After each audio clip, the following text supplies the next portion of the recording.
room. Pumunta kami ni Papa sa Abu Dhabi para sunduin ang pinakamakulit at pinaka-cute na tito sa buong mundo. Hi Tito Kalbo! Madalang namin makita si Tito kaya nagpuyat kami hanggang 1 AM. Sa susunod na araw, pumunta kami sa fish market para magpaluto ng pagkain.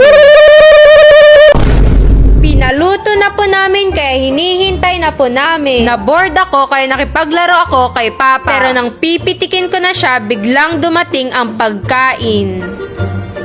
Ganyan lang yung yung ganyan lang, nakikita siya. Ang sarap na sana ng kain ko pero bigla akong pinarecord ni Papa. Ang bait ko talaga. Ayan, selfie po muna tayo. Dumiretso na rin kami sa DCC kasi gustong magpapogi ni Kuya. Napagod si Kuya kaya natulog siya. Pero nakapag-recharge ulit siya. Andito po kami sa Outlet Mall. Ang init dito sa Dubai pero ito